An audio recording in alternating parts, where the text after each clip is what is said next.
నిశ్చితార్థం రోజే నన్ను చంపాలని ప్లాన్ చేశారు. అది కుదరలేదు. మళ్ళీ ఇప్పుడు చంపాలనుకున్నారు. దానికి నా స్నేహితుడు బలయ్యాడు. వాడి మాటలు పట్టుకుని నువ్వేంటర్చనా? ఈ విషయంలో మాకే సంబంధం లేదు. పగలు ప్రతీకారాలు తప్ప ప్రేమలు అభిమానాలు తెలియని బ్రతుకులు చాలు.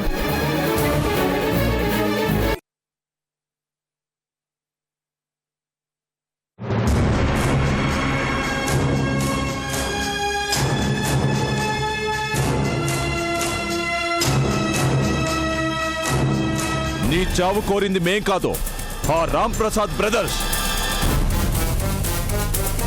నిన్ను చంపడానికి ప్లాన్ వేసింది, మమ్మల్ని పంపించింది, నిన్నిక్కడికి రప్పించింది అంతా వాళ్లేరా?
ఎంత శుభ్రంగా సర్ది పెట్టినా గాని ఒక్క పోట్లో సంత చేసేస్తాడు ఈ బాబు.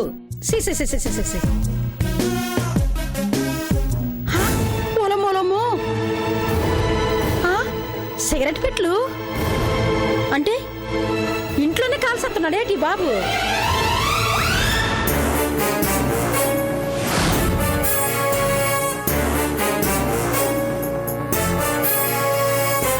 ఈ పిల్లోడేటి ఇలా తయారైనాడు? ఇంటి బయట తాయి తందాలు ఆడుతున్నాడు అనుకుంటే ఇటు ఇంట్లోనే మొదలెట్టేసినాడు అనమాట. అమ్మగారు అమ్మగారు అమ్మగారు అమ్మగారు అమ్మగారు అమ్మగారు ఏంటి నుకాలు ఆ అరుపులు? ఇగో ఈ చూడండి అమ్మగారు.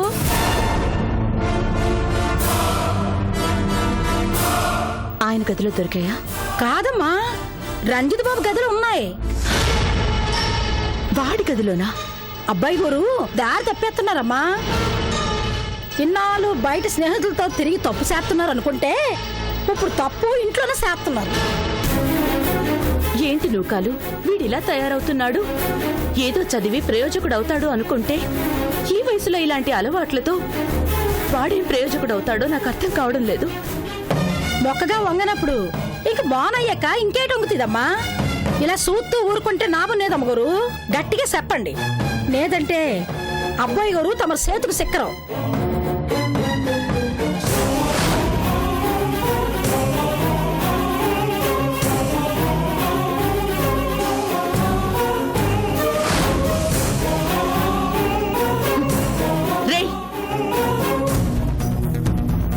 ఏంట్రా ఇవి?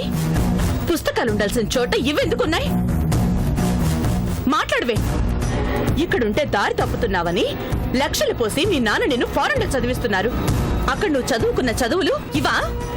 ఎప్పుడన్నా సరదాగా తాగుతాను అంతే మమ్మీ. సరదాగా తాగుతావా? నీ వయసుకి సరదాలంటే సినిమాలకి షికార్లకి తిరగటం. అంతేగాని నెమ్మది నెమ్మదిగా బానిసలు చేసుకుని ప్రాణాలు తీసే ఈ విషయాన్ని తాగడం కాదు. లైట్ తీసుకుంటే ఏం కాదు మమ్మీ. అయినా ఈ రోజుల్లో ఇవన్నీ కామన్. నోర్మోయ్, ఏంట్రా కామన్?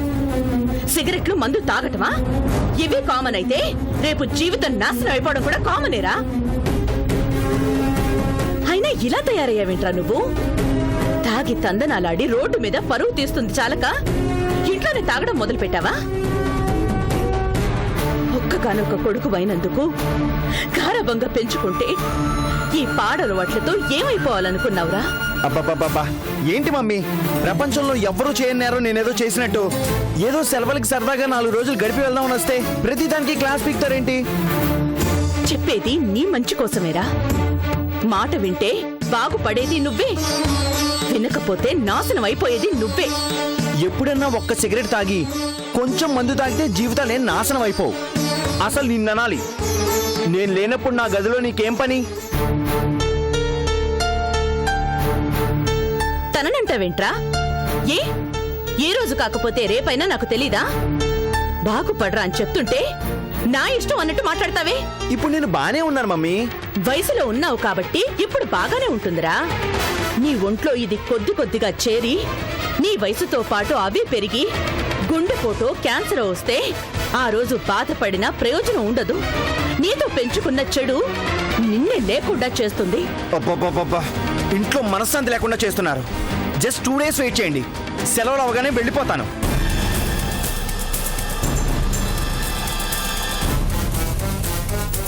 పని మనిషివి పని మనిషిలా ఉండు. మళ్ళీ నా విషయంలో జోక్యం చేసుకున్నామంటే బాగుండదు. జాగ్రత్త.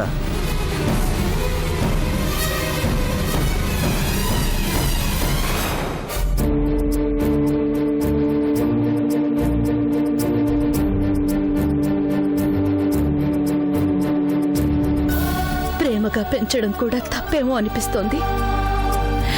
కన్న కొడుకిలా పెంచుకున్న రాజా అలా ఒక్కొక్కరు ఒక్కొక్క విధంగా నన్ను ఏడిపిస్తున్నారు.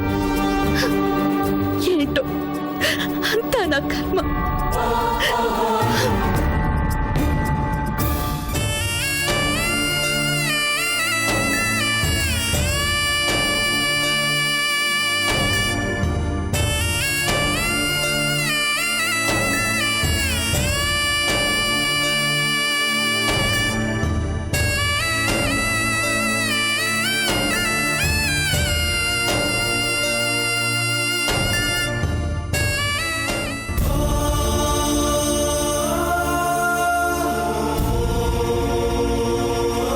రాజా చెప్పాడంటే నేను చెప్పినట్టే. వెళ్ళు. రాజా డిసైడ్ చేశాక ఎవరు చెప్పినా అది మారదు. అందరికన్నా చివరికి నాకన్నా తనే ఎక్కువ. ఇక్కడ నాకు పరాయి వాళ్ళంటూ ఎవరూ లేరు. మీరు చెప్పండి.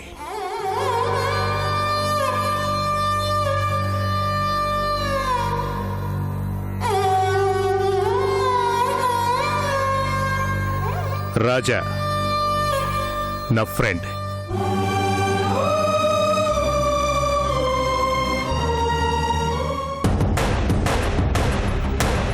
ఒక గొప్ప స్నేహితుడు సమాధిలో శాశ్వతంగా నిద్రపోతున్నాడు.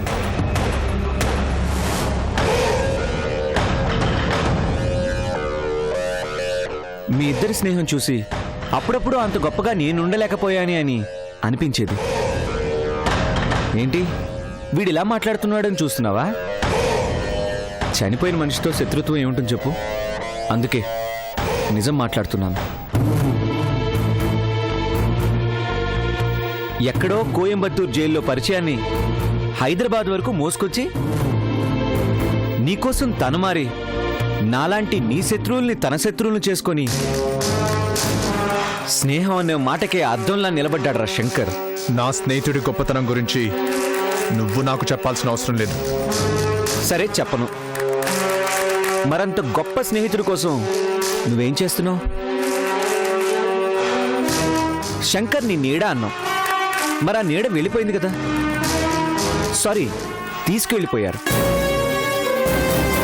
శంకర్ నో చిన్న మాట అంటేనే నా మీదకి యుద్ధానికి వచ్చావే. అలాంటిది ఈరోజు నిన్ను కాపాడడానికి ఆ శంకర్ బలయ్యాడు. భిక్షు లాంటి వాళ్ళని అడ్డం పెట్టుకుని నీ మీదే స్కెచ్ చేశారు అంటే అవతల వాళ్ళు చాలా పెద్ద తల్లని నా పోలీస్ బుర్ర చెప్తుంది. వాళ్ళని ఎలా కనుక్కుంటావు? నీ స్నేహితుడి ఆత్మకి శాంతిని ఎలా చేకూరుస్తావు? లేకపోతే స్నేహితుడే పోయాడు కదా అని ఆ వృత్తిని ఈ ఊరిని వదిలేసి వెళ్ళిపోతావా?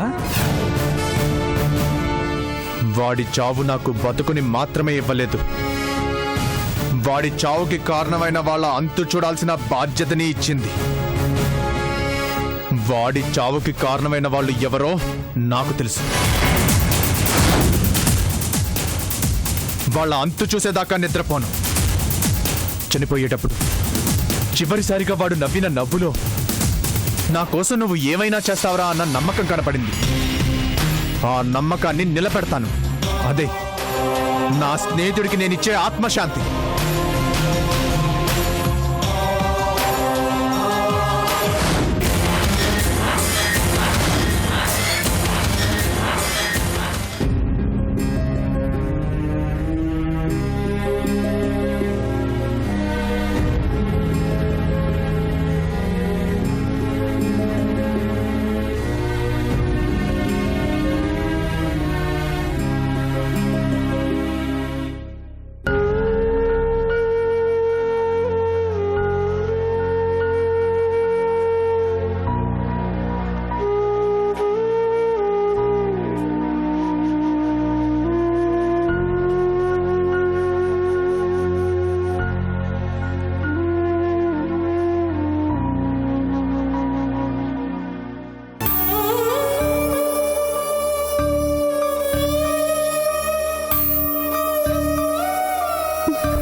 పరామర్శించి వెళ్ళటానికి వచ్చావా?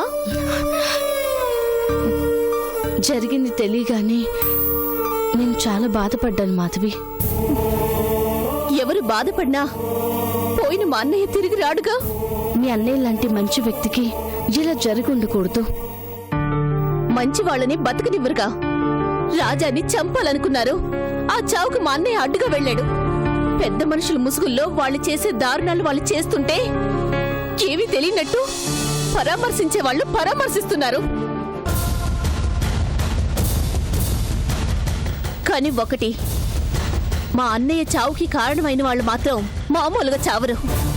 అన్యాయంగా మా అన్నయ్యని చంపిన వాళ్ళు సర్వనాశనం అయిపోతారు. నువ్వెవరి గురించి మాట్లాడుతున్నావో నాకు అర్థమవుతుంది మాధవి. నువ్వు అనుకున్నట్టు ఈ విషయంలో మా డాడీకి కానీ మా పెద్దనాన్నకి కానీ ఏ సంబంధం లేదు. అలా సర్ది చెప్పి వెళ్దామని వచ్చావా?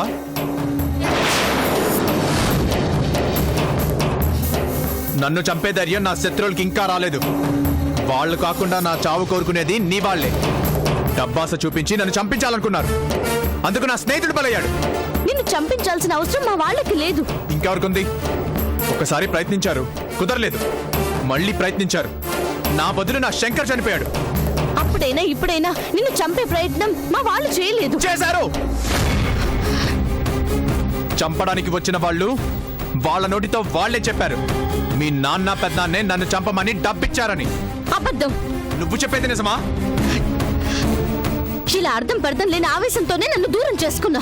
నష్టం లేదో, కానీ నీ వాళ్ళ వల్ల నా స్నేహితుడిని పోగొట్టుకున్నానే, అదే నాకు తీరని నష్టం. స్నేహం కోసం ప్రేమని వదులుకున్నావుగా. ఎలాగైనా మాట్లాడతావు. నువ్వు నీ ప్రేమ శంకర్ తర్వాతే. ఎటు వెళ్లాలో తెలియని రోజుల్లో శంకర్ నాకు నీడనిచ్చాడు. తన మనిషిగా ఈ ఇంట్లో స్థానాన్నిచ్చాడు. ఆ తర్వాతే నువ్వొచ్చింది. అలాంటి నా స్నేహితుడి ప్రాణాలు తీసిన నీ వాళ్ళని వదలను. చేసిన తప్పుకి ఫలితం అనుభవించేలా చేస్తాను. ఏం చేస్తావు? చూడు, చూస్తూ ఉండు.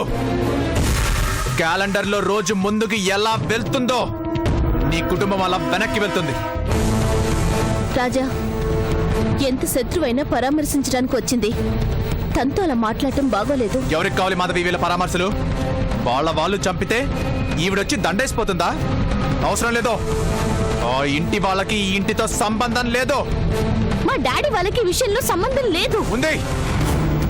శంకర్ చావుకి సంబంధం ఉంది. అందుకు శిక్ష అనుభవించాల్సిన అవసరం ఉంది.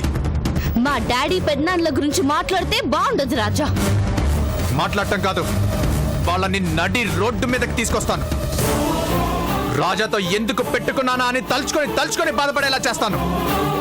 మా డాడీ వాళ్ళతో తప్పుగా ప్రవర్తించి నాకు దూరం అయ్యావు. అయినా బుద్ధి రాలేదా నీకు? నీ కుటుంబాన్ని వెలేస్తుంటే నువ్వేంటే నాకు దూరం అయ్యేది? అవసరం లేదో. నా స్నేహితుడి చావు కారణమైన నీ కుటుంబంతో నాకు ఎలాంటి బంధుత్వం అవసరం లేదు. వెళ్ళి చెప్పు మీ నాన్నకి మీ పెద్దనాన్నకి ఈ రోజు నుంచి వాళ్ళ రాత మారిపోతుందని చెప్పు. పగతో నేను కొట్టబోయే దెబ్బకి హల్లాడిపోయే రోజు త్వరలోనే రాబోతుందని చెప్పు. నన్ను చంపాలి అనుకున్న వాళ్ళ చావు కోసమే నేను బతుకుతున్నానని చెప్పు. రాజా, ఇంకా నీతో మాట్లాడాల్సిన అవసరం లేదు. మళ్ళీ వచ్చి మాకు మనశ్శాంతి లేకుండా చేయకు. వెళ్ళు.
చందు, ఏంటమ్మా అలా ఉన్నావు? నిజం చెప్పండి పెద్దనాన్న, రాజాని మీరు చంపించాలని చూసారా?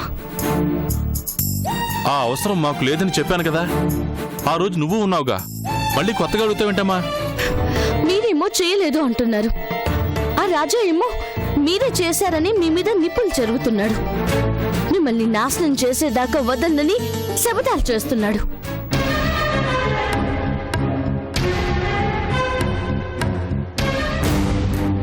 వాడెక్కడ కలిశాడు? మాధవిని పలకరించి వద్దామని శంకర్ ఇంటికి వెళ్తే రాజా ఎంత చెప్పినా వినకుండా తన ఇష్టానికి తను మాట్లాడుతున్నాడు. ఇంకా వాళ్ళతో నీకు రిలేషన్ ఏంటమ్మా? వాళ్ళు మనకేమవుతారని? ఆ ఇంటికి వెళితే వాడు ఉంటాడని తెలుసుగా. చచ్చినవాడు మాత్రం ఏమన్నా మంచోడా? నా మీద చెయ్యెత్తి నన్ను అవమానించలేదు. అయినా అసలు ఆ గోండా వెధవలింటికి ఆడపిల్లివి నువ్వు ఒంటరిగా వెళ్ళడం ఏంటమ్మా? మనలో ఎవరిని చూసినా వాడికి ఏదో ఒకటి మాట్లాడాలనిపిస్తుంది. వాడిష్టానికి వాడు వాగుతాడు. అనవసరంగా ఆ శంకర్ గారు చచ్చాడు. వీడు చచ్చినా బాగుండేది. భూమికి భారంగా బతికి ఎలాంటి వాడు ఉంటే ఏంటి, పోతే ఏంటి? ఎవడెవడో చస్తున్నాడు. రాజాగారు చస్తే కనీసం నాకన్నా మనశ్శాంతిగా ఉంటుంది. అయ్యగారు,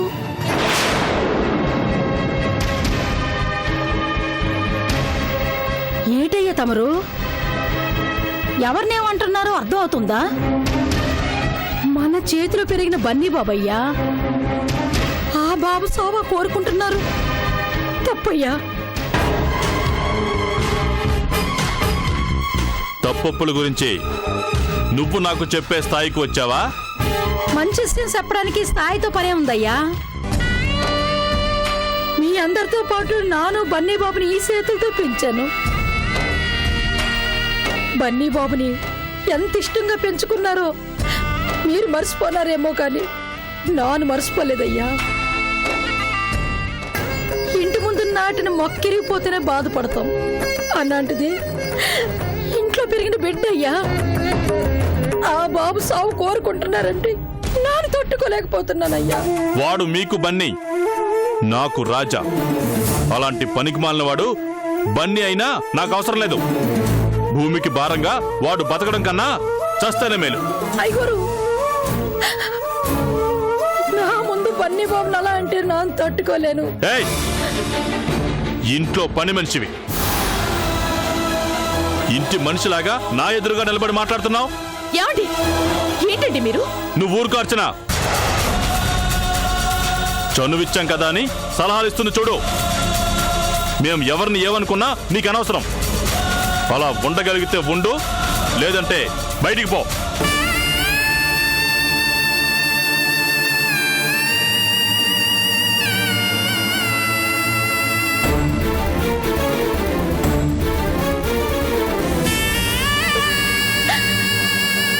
నా ఇల్లని ఇంతకాలం ఉండగలిగానయ్యా.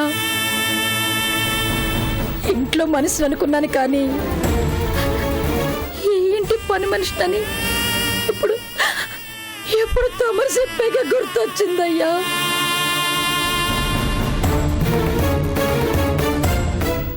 అలాగేనయ్యా, అలాగే. నువ్వు కలు వద్దమ్మా, ఐగురు చెప్పిస్తున్నారుగా, మీ కష్టాల్లో సుఖాల్లో అన్నిట్లో నానున్నాను. మీరు నవ్వితే నవ్వాను, మీరు ఏడిస్తే ఏడ్చాను. ఇవాళ కొత్తగా మీతో ఏ బంధువు లేకుండా మన మనసులో బతకాలంటే నా వల్ల కాదమ్మా. అయినా బన్నీ బాబుని ఈ చేతులతో నా బిడ్డలా సాకాను. బిడ్డ సాగు కోరుకునే చోట తల్లెట్ట ఉంటుంది. ఉండలేనమ్మా, ఉంటాను.